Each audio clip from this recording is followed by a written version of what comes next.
RB, what's going on? What's happening? All right, so Amanda's going to drop off. Okay, there we go. Cool. And record, and we can get going. How you doing, All brother? right. I'm here with the class, and we just wanted to kind of check in and say hello. And I wanted to ask you kind of if you can tell these guys a little bit about what the book is that they're going to be reading. Sure. So it's Crowdsourcing for Filmmakers, Indie Film, and the Power of the Crowd.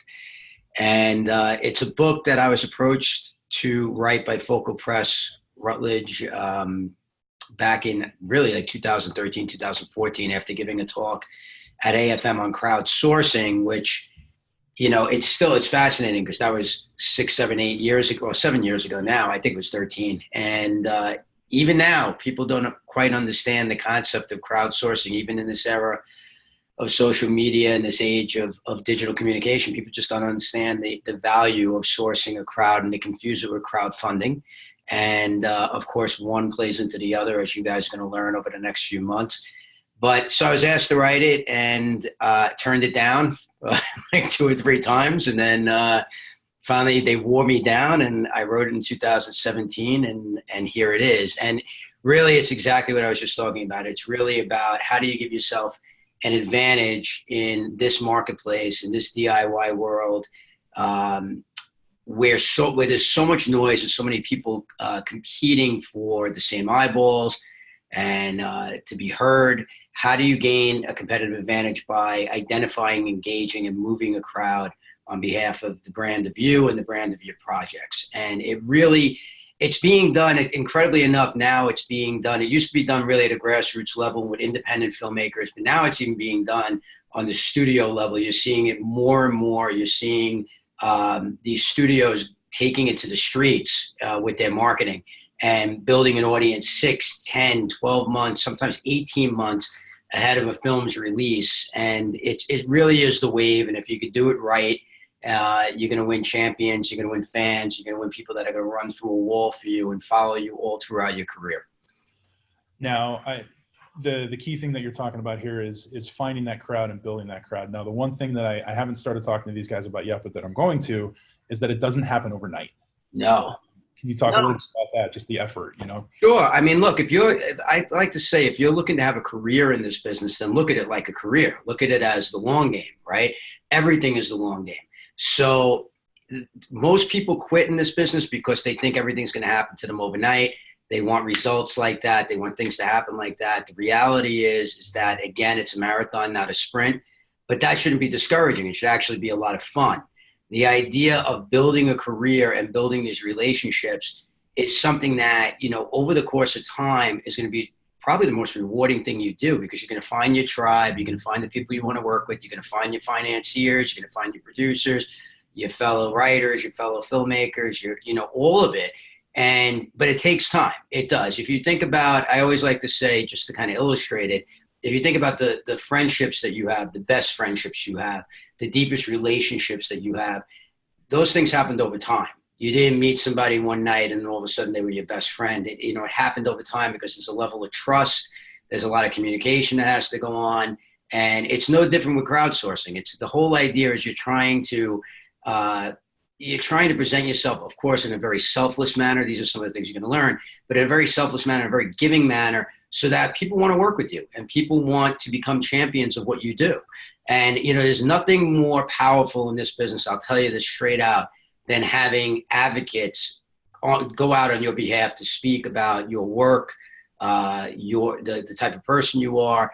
It matters, because if you're telling somebody how great you are, I don't know. How do I know how great you are? But if somebody else says, look, you need to pay attention, they're very talented and they're great person to work with, it makes all the difference in the world. And it is a relationship business. That can't be stressed enough. So it's a long game. It is. But if you put in the work every day, I like to say that it is work. But when you get the results and when you start to see the results, and you will if you do it correctly, it's not work. It's fun. It's that old adage that, if you enjoy what you do, you never work a day in your life. And it's the same thing when you're building relationships. Yeah, I think another thing that I kind of want to focus on too is you mentioned there is a difference between crowdsourcing and crowdfunding.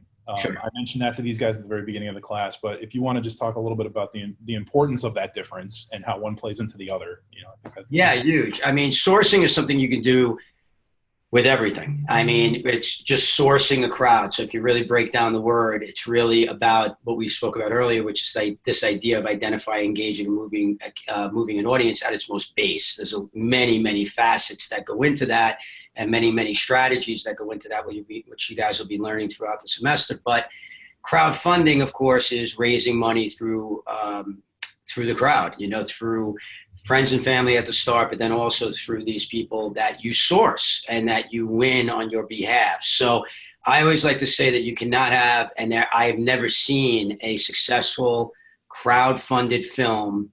Sometimes you'll see it with technology products because people are so in awe of the product that they just want to get involved. They want to be a part of it. They want to be first adapters and everything like that. But I've never seen it with a film, ever, where something has been funded fully without the person running the campaign or the people running the campaign sourcing a crowd first. It just doesn't happen. So you'll see a lot. I challenge you guys to go on like Indiegogo and Seed and Spark. I know there's going to be a part of this, or Kickstarter, and look at some of the campaigns that are not doing well and do some research. And what you'll usually find is a lot of the people that run those campaigns think, if you build it, they will come. They have a great idea or whatever. But the reality is there's so many things for people to pay attention to. And if they don't know you, and if they don't know that you can deliver on your promises, they're not going to back you. So that's why the sourcing part of this is so important. And when I say that crowdsourcing is important in general, CEOs, business types, people who run companies, entrepreneurs, they all use sourcing. The most successful ones use sourcing to launch a company or a new product all the time. And that's what puts them ahead of the curve. In fact, I would say you could even do that kind of research if you go and look at the most successful launches over the last few years of particular products or companies. You will see a sourcing aspect that happened long before launch. So that's the difference. But again, for the purposes of this course, to run a successful crowdfunding campaign, you definitely need to be doing 2 to 4 months, sometimes 3 to 6 months ahead with crowdsourcing. Yep. So what we're going to do, we're probably going to be somewhere around the 3-month mark for pre-work for crowdsourcing. So we're definitely going to be following that rule. Last thing I want to ask you is, and you alluded to this a little bit, the people need to trust you if they're going to be involved with a project that you're working on. The other thing that's important is that you're seen as somebody who's giving something to the community as well as asking. Can you touch a little bit on that? Just the importance of being able to offer something to the community instead of just being someone who asks for things. Yeah, it is the foundation of this. You can't engage a crowd without, or you're not going to engage a crowd successfully without being selfless. You have to give. I have what I call rule of 3. You'll read about this in the book, but it's that you give 3 times before you ever ask for anything, a minimum of 3 times. So the most successful people on social media are the ones that engage, the ones that are constantly giving, the ones that are constantly asking questions, the ones that respond to every single person that responds to them. All of this begins coming from a place of selflessness. And by coming from a place of selflessness and also coming from a place where you're an expert, where you are able to prove that you're an expert. And how do you do that? Well, you're putting content out there. You're helping people. You're showing people that you understand where they're coming from. You're assisting all the time. And when you start doing that, people look at you and they say, okay, this is somebody that really cares. This is somebody that knows what the hell they're talking about. And this is somebody that's empathetic. And all of those things factor in to that success in engaging. The identifying is the easy part.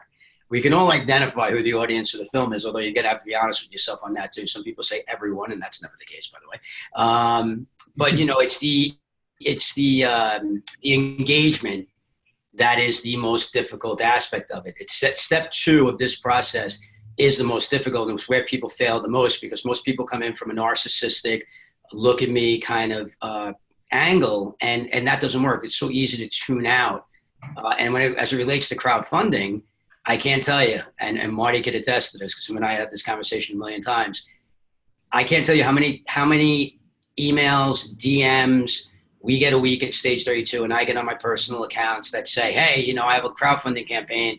You want to donate to it or take a look at it? You should put some money at this. And it's people I don't even know. And I could tell you that 99.9% of those, and I may even be generous on this one. 99.9% of them fail because we check and we look, but they also don't get our attention because obviously the people that we built relationships with are the people that we're going to engage with and possibly support as far as a crowdfunding campaign is concerned. So it all begins and ends really with being selfless. And by the way, it doesn't end after the campaign is over. When the campaign is over, if you're successful, which you guys I'm sure are going to be, you're going to want to stay connected to those people and keep communicating with them and make them fans for life. You're going to keep delivering them. You're going to keep delivering. They're going to go from being fans of the project to fans of you. And there's nothing more powerful than that. That's it. All right, RB, thank you so much for chatting with us. I am going to show you the class. I can't wait to see them. There we go. There we go. There's everybody. What's up, guys? Couldn't be more thrilled to be involved with you guys. This is really an honor, and I think it's going to be really special. And you guys are pioneers. You're pioneers, and you couldn't have a better teacher, I can tell you that. No, thank you. All right, guys. Well, I'm gonna let you go. Thank you again for chatting with us. Thank you. Looking forward to staying connected with all you guys too. If you have any questions, don't be afraid to hit me up on stage 32. Drop me a line, whatever you want to do. I'm happy to help. All right, man. We'll talk to you soon. All right. Thank you very much. Take care, guys.